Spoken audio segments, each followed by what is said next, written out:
The idea that switching from an old technology to a new technology in the energy sector would destroy the Australian economy was always nonsense. And I think, the headline really is government completely wrong for decades, right? That's what this modelling says, is that all of the crap that we've put up with from the government, from the mining industry, from big business was just wrong. One for Mum, one for Dad. One for the country. And there has never been a more exciting time to be in Australia. Budgets are about choices, and you show what you value through the choices you make. Dead, buried, cremated. This is coal. Don't be afraid. Don't be scared. Australia's basically done for. We'll just end up being a third-rate economy. A banana republic. How good is Australia? Just follow the money. G'day and welcome to Follow the Money, the Australia Institute's podcast demystifying the big economic issues in Australia and putting them in plain English. I'm Ebony Bennett, Deputy Director at the Australia Institute. And today we're going to take a deep dive into the climate modelling released by the government to support its net zero by 2050 commitment. Prime Minister, when will you release the net zero modelling? Soon. Do you have an estimation then? Soon. When? About a few months? Soon. When do we expect to see all of the modelling? It is a complex set of work and we're just finalising to make sure that we've got that. The senior official has just told Senate estimates, to quote, "We are finalising the writing up of that work."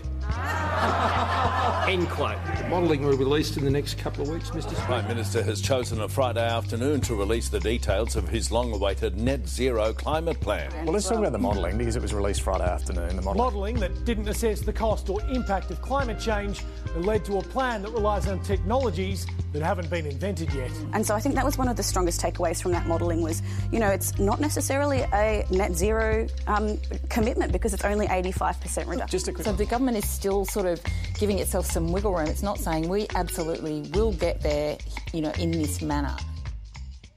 The modelling is supposed to show how much certain government climate policies to get us to net zero by 2050 will cost and what some of those impacts will be on the economy compared to doing nothing or keeping things business as usual.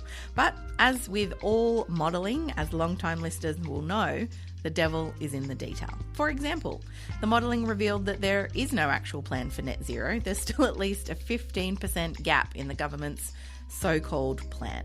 And let's remember that this is really important, folks, because if Australia doesn't start making deep emissions cuts in the next 10 years and the globe doesn't get to net zero emissions by 2050, then that means more black summer bushfires, more extreme heat and extreme weather, and it means some of our neighbours in the Pacific are facing a very bleak future indeed.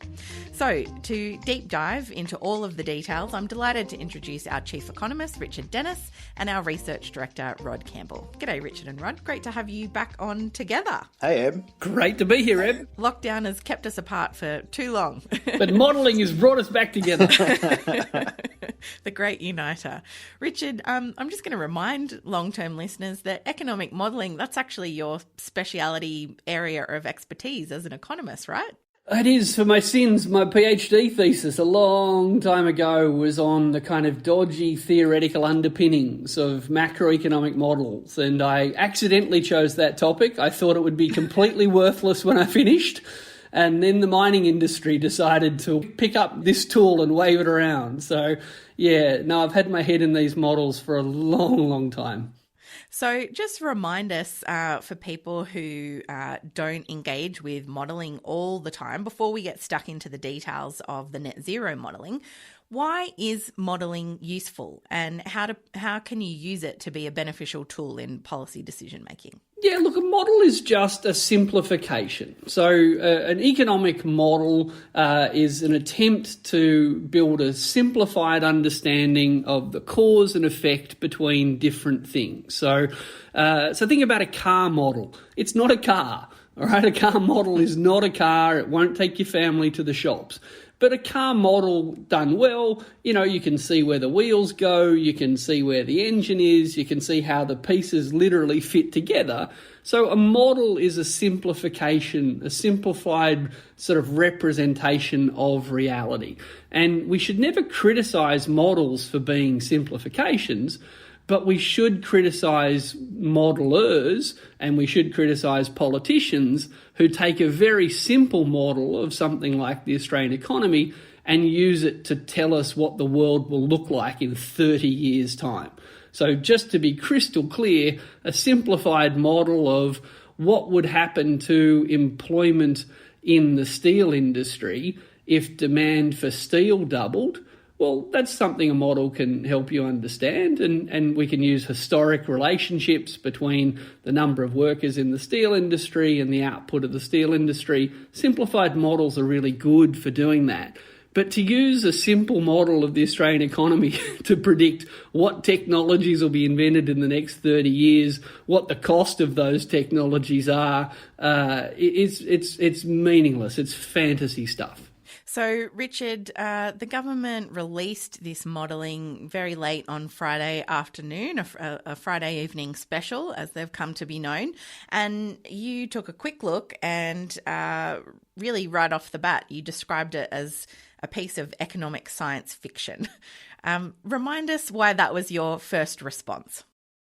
Because it is entirely made up stuff. So we usually think of models as modelling cause and effect. So if tax rates rose, what impact might they have on the economy? If wages went up, then workers would have more money in their pocket and they'd spend more, and employers might think, oh, maybe I should substitute some machines for workers because they're getting a bit expensive. So we always have these kind of cause and effect things. That's what the model is. But this modelling is literally upside down, reverse fantasy stuff. We've modelled the effect. We've been told, imagine that emissions are now 85% lower. Let us all now imagine what might have caused that. Right? So let's fantasize about what technologies might be in the next 30 years. And better than that, let's fantasize about what the cost of the fantasy technologies might be. And then going up a level, let's fantasize about the policies that might drive the new technologies that haven't been invented. So this modelling exercise is all effect, no cause. It's like one of those kids' books, Choose Your Own Adventure. Right? Well, we know how the story ends in the model. Emissions fall 85%, not 100, by the way, just 85. But how do they fall 85%? Well, that is a good question, Richard. Use your imagination. It is a good question because the government certainly was adamant it had no new policies to achieve emissions reduction as it went to Glasgow. But Rod, you're a long-time analyst of economic modelling yourself. What other assumptions or absent assumptions, I guess, in this modelling troubled you when you started to look into it? Oh, look, I think a key one is, you touched on the fact, this in your intro, Eb, that this is actually really important. Like, climate change is really bad and really damaging, and it causes bushfires and countries to be inundated and all those kinds of things.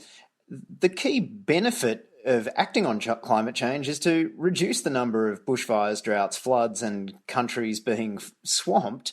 But this modelling doesn't actually consider the benefit of doing that. So to right off the bat, it's just ignored the benefits of avoiding dangerous climate change. It's just not in there. Yeah, and it's actually kind of funny because usually I'm criticising models for overstating benefits and adding in benefits that aren't really there. But the only actual benefit or the key benefit of acting on climate change is avoiding climate change. And if I was doing the modelling, I would have had that pretty front and centre. But clearly, I didn't get the gig. They didn't ask you, Rod? No. In any sort of modelling, you're saying these policies are designed to get these outcomes, and those outcomes produce this for the economy on jobs and on earnings, but Angus may wish to add more. Priority technologies in the roadmap are well known. We laid them out last year, whether it's clean hydrogen, low-emission steel and aluminium. Government's net zero plan, it does rely heavily on hydrogen working and coming down in cost substantially. Richard's already kind of talked about fantasy industries and technologies that might be coming along. You mentioned that in this there's a speculative $50 billion hydrogen industry. Why did that concern you? Because the hydrogen industry doesn't really exist. There are small amounts of hydrogen being produced, but there's very little discussion about, let's see how we can replace the hydrogen we're making at the moment with fossil fuels with clean sources. That's not really sexy enough for public discussion. So there's all these fantasy multi-billion-dollar hydrogen export projects being proposed, none of which exist, none of which may get off the ground. And if they do get off the ground, who knows how big it's going to be. But in the modelling, we've got a pretty solid $50 billion industry being created. And even more surprising, when you look at how this $50 billion worth of income is supposed to be distributed, the modelling paper, or at least the report, would have you believe that it's all going to be Australian-owned and all those benefits are going to equally accrue to each Australian citizen to the tune of about $1,500 each. And if you know anything about the way the mining industry and the wider resources industry work, Joe Citizen doesn't generally get a cheque for $1,500 from the gas industry each year. No, in fact, I'm still waiting for my cheque in the mail from Tony Abbott, who said we're all going to be better off from repealing the carbon price. People will notice a significant difference when they get their next quarterly power bill. I never saw that benefit come through to my bank account either. Yeah, but you never paid $100 for a lamb roast either, so you know. That's also true. Richard, coming back to you, the way that modelling works is to show what kind of business as usual would look like and then model other scenarios, as you said, that change different elements. But in this, the baseline scenario is that every country in the world meets the Paris Agreement targets except for Australia. Did that strike you as odd? Yes, it did. Well, let's be clear, the modelling is based on a 2-degree world, not a 1.5-degree world. And that's a very important assumption. And again, models have assumptions. That's not the problem. The problem is when the assumptions are unrealistic. Now, if you wanted the model to show that people will still want our gas and coal in 50 years' time, then you wouldn't want the rest of the world getting rid of all of their demand for fossil fuels like coal and gas. So it's no accident that the government went with a 2-degree world, because there's more coal and more gas getting burned in a 2-degree world than a 1.5-degree world. So the BAU is a 2-degree BAU, business as usual path.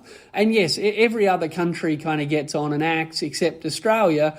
I guess we could assume that what they've predicted is the coalition will stay in power for the next 50 years, for the next 30 years. So out to 2030, they promised that no one in Australia would ever do anything ambitious on climate change in the business as usual scenario. And yeah, I think actually it's likely that the world will do more. I think that, Glasgow obviously didn't go far enough, but there's a downward ratchet that's pulling pretty hard at the moment, and it's hard to see that ratchet ever getting looser. So I think that the 2-degree assumption in the business as usual was deliberately conservative and helps the coal and gas industry. And yeah, the idea that Australia wouldn't commit for the next 30 years to anything like that is a way to sort of show that if Morrison does this, look at this big benefit that comes. But actually it's a benefit that arrives off a very, very pessimistic business as usual case.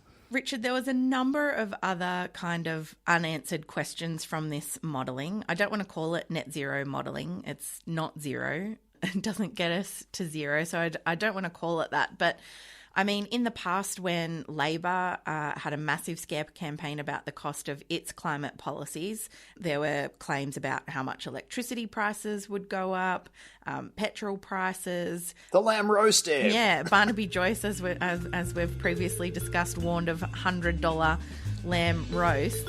We won't be able to turn on our air conditioner or our heater without being impacted by this tax. Every time a housewife switches on the iron, well, that's what she needs to understand, or the household. Net zero emissions are for everything for 2050. That is a job-destroying policy. I want to make sure Australians don't make themselves poorer. It's not a plan at any cost.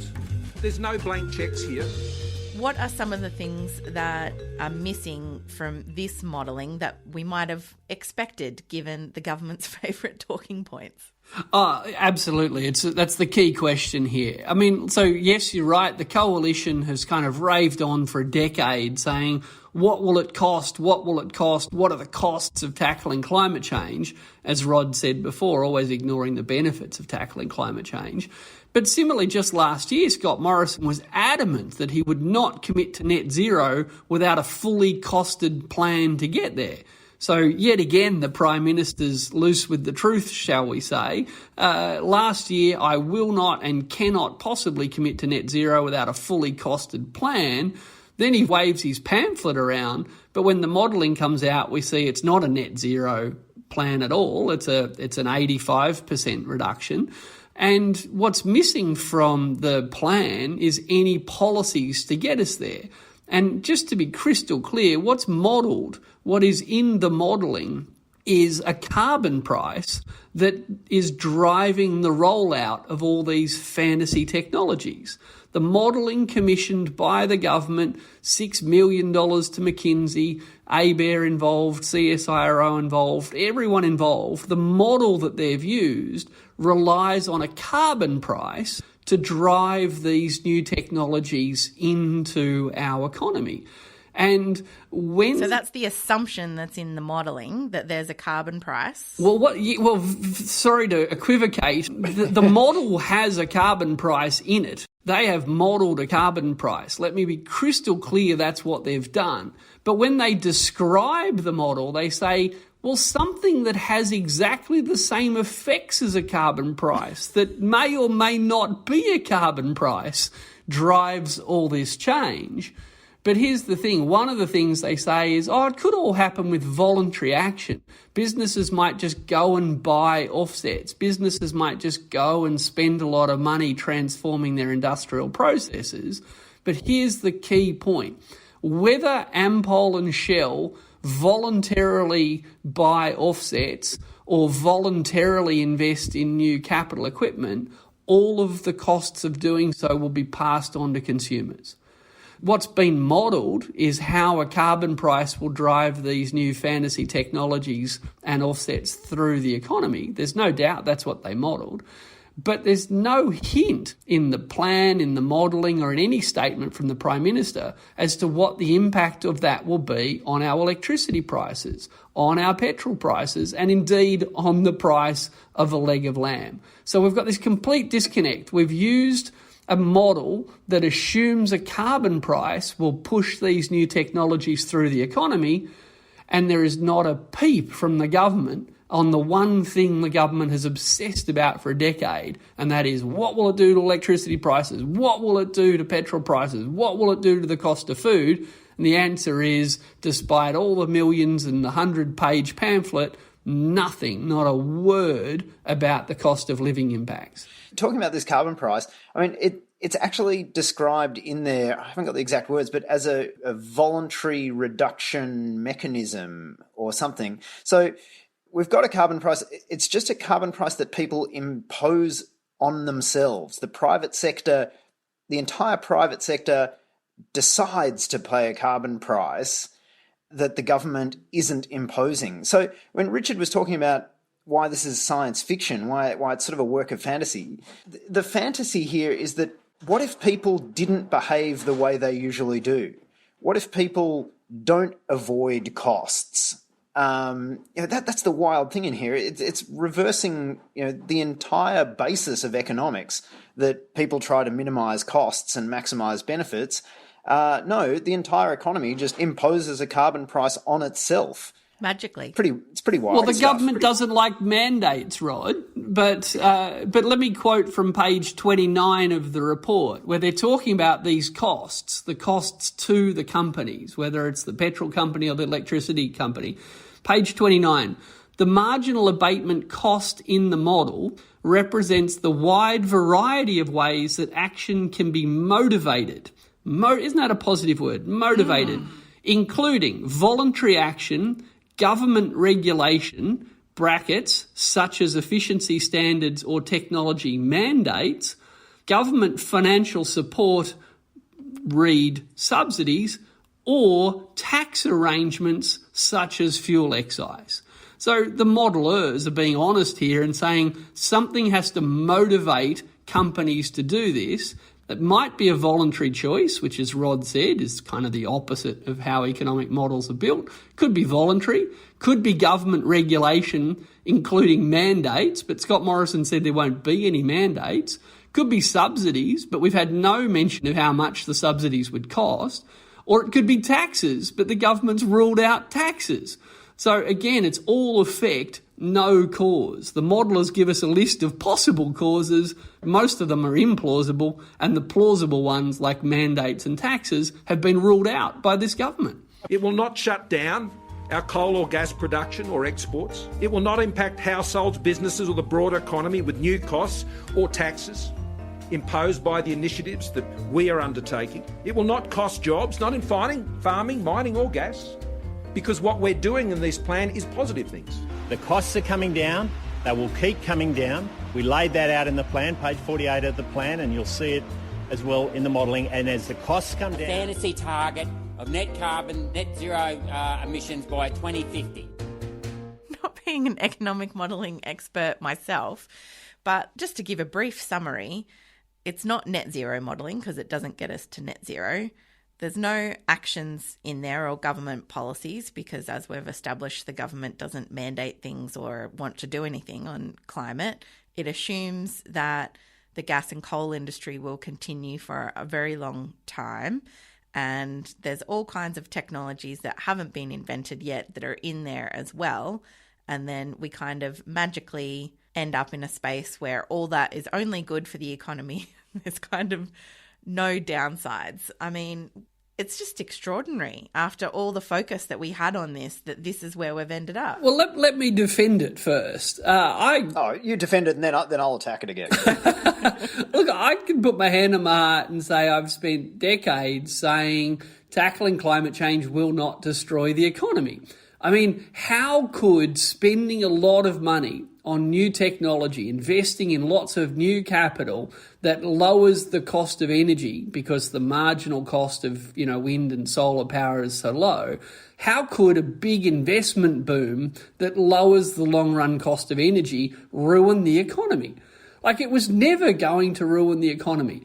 Does rolling out solar and wind and batteries across Australia lead to a loss of jobs for people who work in the coal mines and the coal-fired power stations? Yes, it does.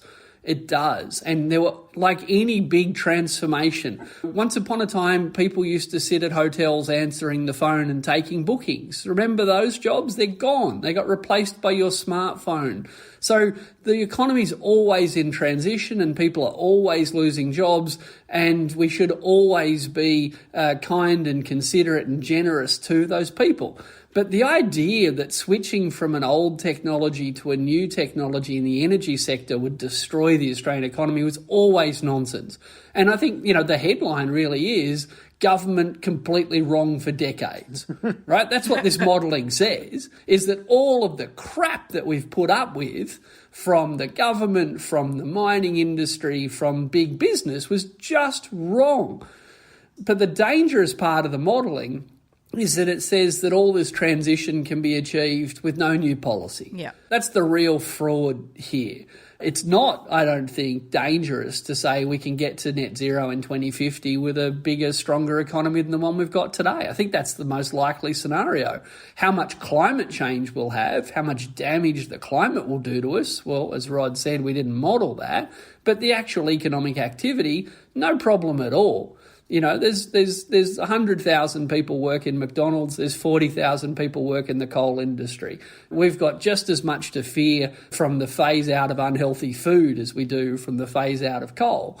So that bit's fine, but telling Australia and telling voters that the Morrison government can get us to that destination without taxes, without subsidies, without new renewable energy targets, without battery targets, without electric vehicle targets, and without policies to drive those targets, that's a fraud.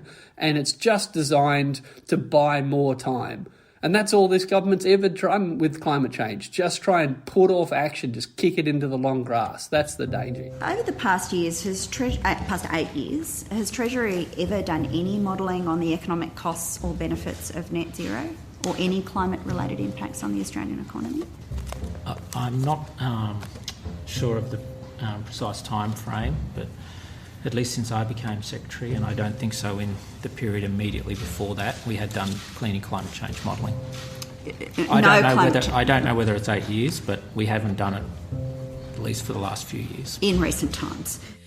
Rod, is this the death of economic modelling, that the government could put out something like this? Is it peak stupid? Is that what you're saying? Yeah, I guess that's what I'm going with. Could it get any worse than this? Look, in all seriousness, it probably is the worst bit of modelling I've ever seen. Like, usually it takes... It's the worst bit of modelling I've ever seen, unambiguously. Wow. But can it get worse? Yeah, for sure.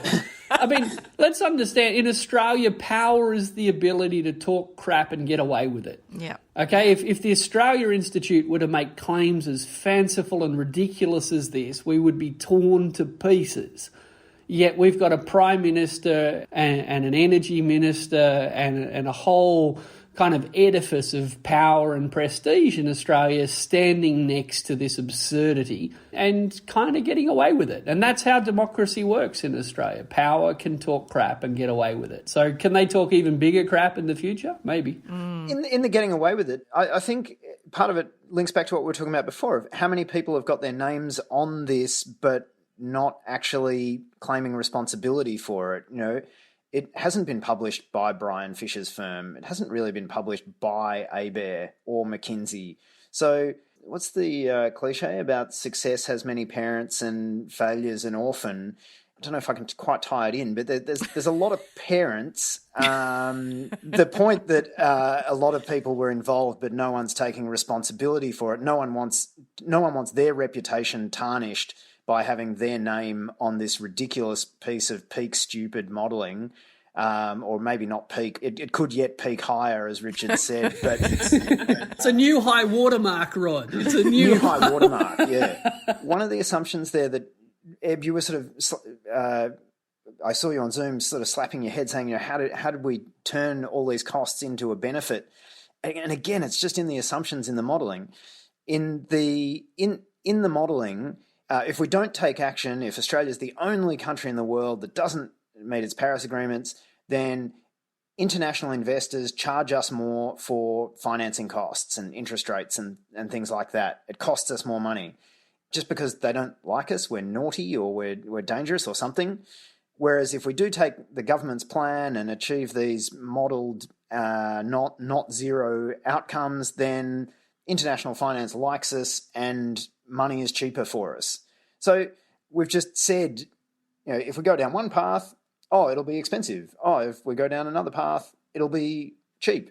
It's just in the assumptions. And one modeller I spoke to about it, for him, that was the big one. You know, you can't claim to be modelling anything impartially when you're saying under the scenario I don't like, international capital just charges more.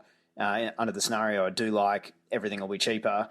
And that's how you drive some of those big economic benefits within the model, and peak high water success parent stupid.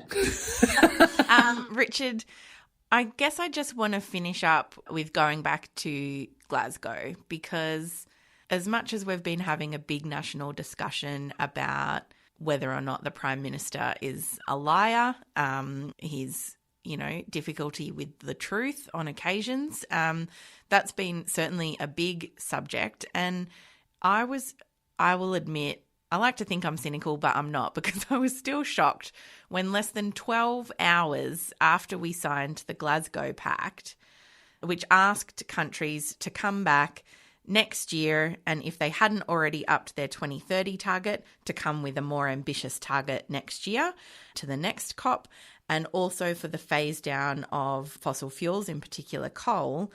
And within 12 hours of signing that pact, we had the Deputy Prime Minister out there saying that the Nationals didn't sign the Glasgow Pact, and we had the Foreign Minister and the Energy Minister say that Australia would not be revisiting its 2030 target, and we had Matt Canavan from the backbench talking about it was a green light for coal. You seem to have no commitment to the communique signed in Glasgow. Your riposte last night was, well, the Nationals didn't sign it.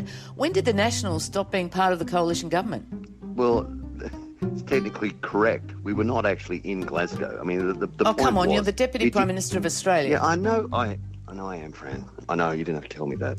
And I find it completely extraordinary that 24 hours after the federal government signed up to having a higher 2030 target in 2022, they've walked away from that commitment that they voluntarily signed up to in Glasgow. I mean, in the context of a discussion about honesty and trustworthiness, is that a record, 12 hours of going back after you've just signed an international agreement, Richard? It probably is a record, but I also think it shows the enormous pressure that Australia is now under. So let me go back a bit before I come to where we're at. In 2015, when I was over in Paris talking to people about Australia and coal and Adani, the word coal had never been mentioned. Not once in any of the formal texts that have come out of any of these meetings. Not out of Kyoto, not out of Copenhagen, not out of Bonn, not out of Paris. So Australia and the fossil fuel exporting countries have managed to keep any mention of coal or fossil fuels out of these entire international forums for decades. It's not an accident. And then at this one, for the first time, rather than talk about the abstract idea that we need to reduce emissions, the text refers to concrete things like we need to phase out coal. And Australia had to show its hand. Like Australia worked its diplomatic butt off, to prevent other countries agreeing to this egregious assertion that we need to phase out coal. Whereas Australia's for years been saying, oh, yes, of course we should lower emissions, just not from coal. So Australia is now, so the text of the Glasgow Agreement's quite specific, like coal gets mentioned.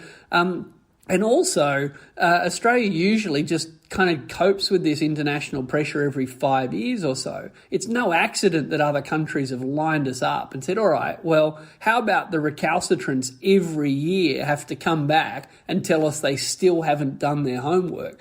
So step one, coal it's no accident coal's finally been mentioned. It's because, the world has figured out what Australia's game is, in part because, groups like ours have, waved a flag about it for so long. It's no accident that we're getting told, come back next year and show us you've done better.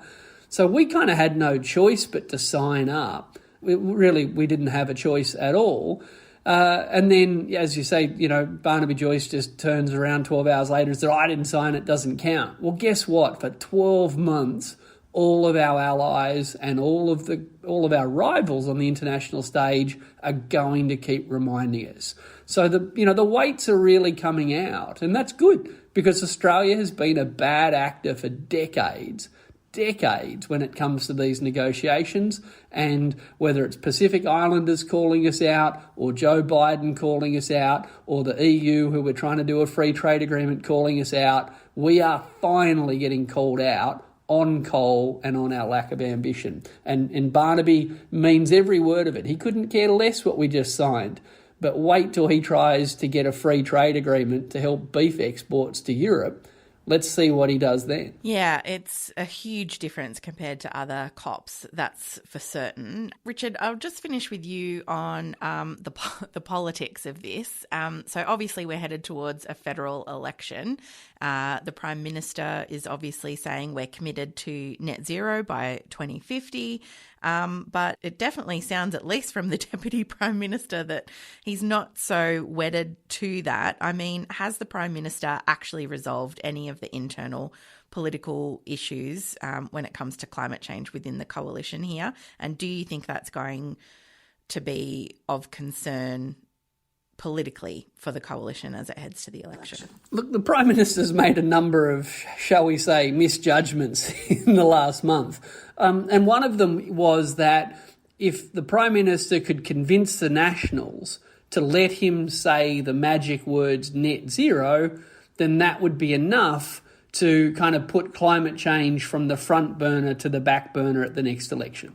So there's no doubt that Scott Morrison's political strategy was, what do I have to promise the Nats so that I can use these magic words net zero? I'm not going to have any policies. I'm not going to have any new spending. I'm not going to have a carbon tax. I'm not going to do anything. But if I can just say the magic words net zero, then I'll be able to hold Liberal voters in the city, and I've bribed the Nationals with some roads and some other lollies. Now, I think that assessment is wrong. I think that voters can see that net zero platitudes with an expanding fossil fuel industry are fraudulent and meaningless. So I think Morrison kind of paid a lot of political capital to get the right to say net zero because he thought that saying net zero would take an issue off the agenda for him. And I don't think that's happened. Now, the question is, will Labor decide to fight on climate change at the election? And, frankly, I hope they do. And the battle lines are pretty simple now because the Business Council of Australia has abandoned the absurdity of economy wrecking, and the Business Council of Australia now says we should have far more ambitious 2030 targets. So Barnaby is adamant we can't increase 2030 targets. The Business Council now adamant that we can and we should. I think there's a huge opportunity here for Labor to wedge the government by simply agreeing with the Business Council and saying, well, a more ambitious 2030 target will create more jobs, lower electricity prices, and help the world. It'll help our diplomacy. It'll help our trade agreements. And the only person that'll disagree is Barnaby Joyce. And frankly, every time Barnaby Joyce speaks up, I think the Liberals lose some votes in the cities.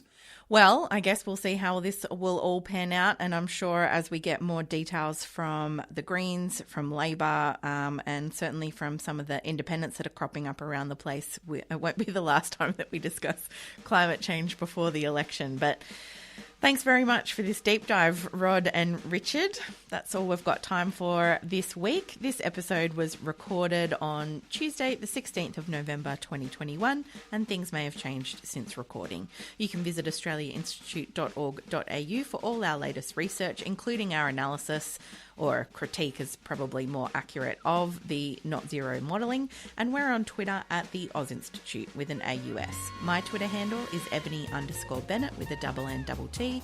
Richard is at RDNS_TAI, and Rod Campbell is at R_O_D_C. Our producer Jennifer Macy is at Jennifer Macy, and our theme music is by Jonathan McFeet from Pulse and Thrum, with additional music from Blue Dot Sessions. Stay safe out there, and thanks for listening.